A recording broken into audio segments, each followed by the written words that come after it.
권력에 줄 서는 정치가 결국 계엄과 같은 처참한 결과를 낳았습니다. 국민의힘은 지금 깊이 뉘우치고 있습니다. 국민들께 진심으로 사죄드립니다. 말씀드리기 너무나 고통스럽지만 그렇게 당이 만만했기 때문에 대통령도 계엄 계획을 당에 사전 통보하지 않았을 겁니다. 알았더라면 당내 많은 이들이 용산으로 달려가 결사코 저지했을 것입니다. 존경하는 국민 여러분, 윤희숙입니다. 저는 5년 전 이맘때 정치에 입문했습니다. 학생들을 가르친 일도 보람이 있었지만 당시 소득주도 성장이라면서 최저임금이 2년에 30%나 오르는 걸 보고 나라 걱정이 앞섰기 때문입니다. 나라 경제가 도저히 감당할 수도 없고 일자리를 없애서 어려운 사람만 더 어렵게 만들 게 뻔한데 왜 정치가 기를 쓰고 나라를 망치는지 너무나 안타까웠습니다. 그렇지만 1년 반 만에 저는 아버지의 농지법 위반에 책임을 지고 국회의원직을 사퇴했습니다. 아무리 큰 잘못을 해도 국회의원 배지를 꽉 붙잡고 방탄으로 써먹는 정치 속에서 과할 정도로 염치와 상식을 먼저 실천하는 게 책임 정치의 시작이 되길 바랐기 때문입니다. 그러나 지난 4년 정치는 점점 더 나빠졌습니다. 저희 국민의힘의 행태 역시 국민들께 머리를 들지 못할 정도였습니다.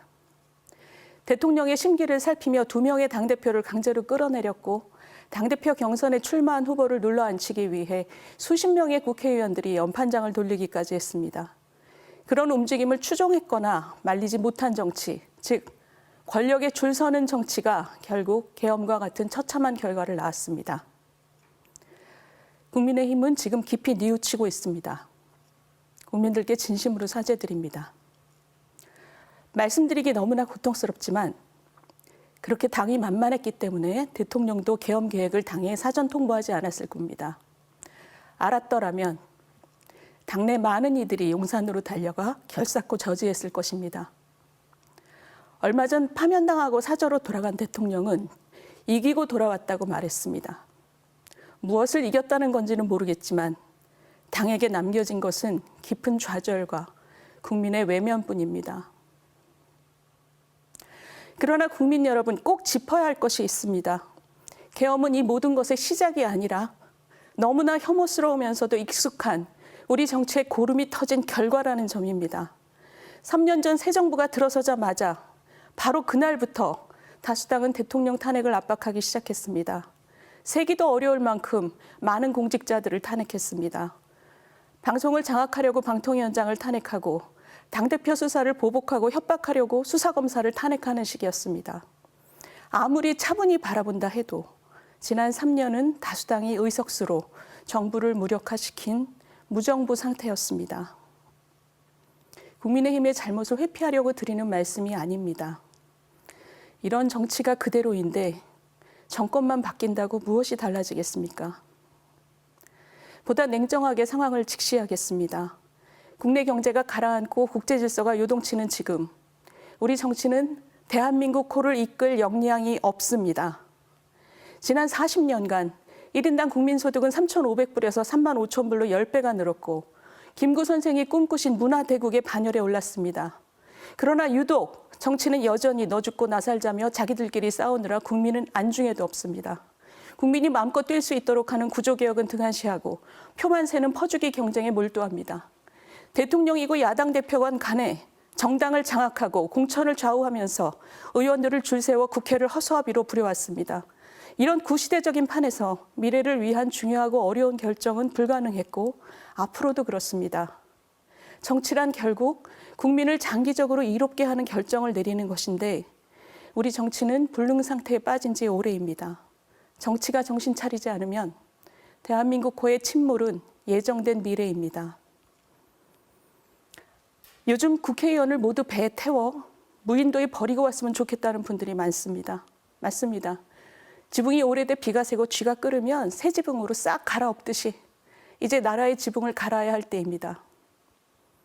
저는 오랫동안 경제를 연구하고 가르치고 많은 국가들의 흥망을 관찰했습니다. 시대가 변해도 변하지 않는 진리가 한 가지 있습니다. 위기는 언제나 기회다. 문제를 직시하고 결단을 내려 고친 나라는 반드시 다시 일어섰습니다. 단언컨대 지금은 대한민국의 기회입니다. 한국 정치가 썩어 고름이 터져 나온 지금 이대로는 더 이상 안 된다. 이렇게는 더 이상 살 수 없다. 국민 대다수가 처절하게 깨달았습니다. 지금의 충격과 혼란이 대한민국의 축복이 될 수 있는 그러한 공간이 아주 좁게나마 열린 것입니다. 잘못된 과거와 단절하고 나라의 새 판을 깔 수 있다면 먼 훗날 그때가 대한민국의 가장 큰 축복의 시간이었다. 그렇게 돌아보게 될 것이라 믿어 의심치 않습니다. 존경하는 국민 여러분, 6월에 세워질 대한민국의 새 지도자는 징글징글한 정쟁을 뛰어넘어 국민 수준에 맞는 정치가 비로소 시작될 수 있도록, 그래서 한국 경제가 다시 한번 도약할 수 있도록 새 판을 까는 역할을 해야 합니다. 국가 정상화 그리고 경제 안정입니다.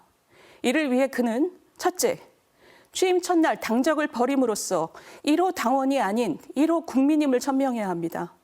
정쟁이 망가뜨린 나라를 치료하고 다시 세우기 위해서는 정파의 대통령이 아니라 국민 모두의 신뢰를 받는 국민의 대통령이어야 합니다. 그간의 대통령은 모두 취임식 때는 국민 모두의 대통령이 되겠다고 공언했습니다. 그러나 얼마 안 지나서는 정파의 지지에 기대서 전 정권 청산과 보복에 골몰하다가 지지율이 떨어지면 강제로 탈당당하는 것이 그간의 관행이었습니다. 좌우 진영 논리에 매몰된 대통령의 고리를 끊어내는 것이 병든 나라 치료의 시작입니다. 둘째, 국민 대통령은 이 비정상적인 위기를 바로잡고 즉시 물러나는 3년 대통령이어야 합니다. 이는 개헌 대통령의 역할을 잘하기 위해서입니다.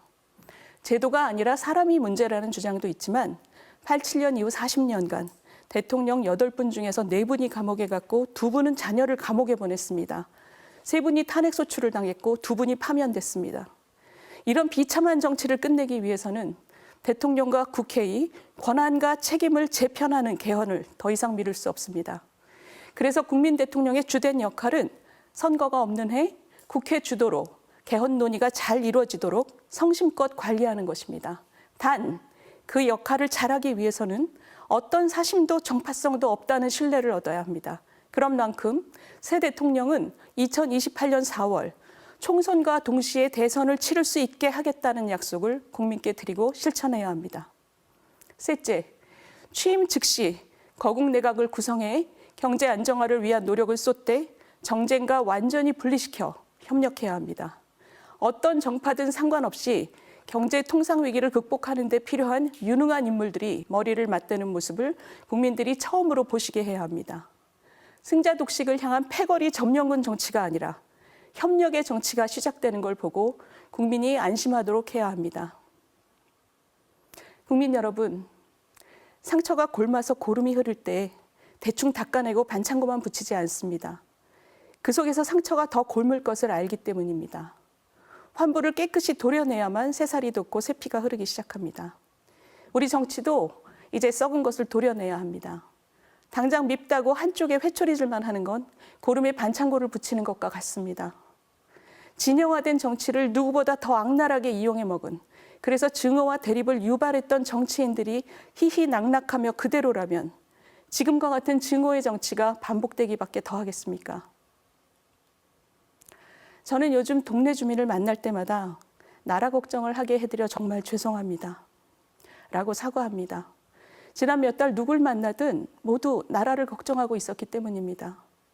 그런데 더 죄송한 것은 나라 걱정을 하는 것은 국민들 뿐이고 정작 정치인들은 이 혼란 속에서 자기 몫을 챙기는 것에만 혈안이 돼 있다는 한탄들이었습니다.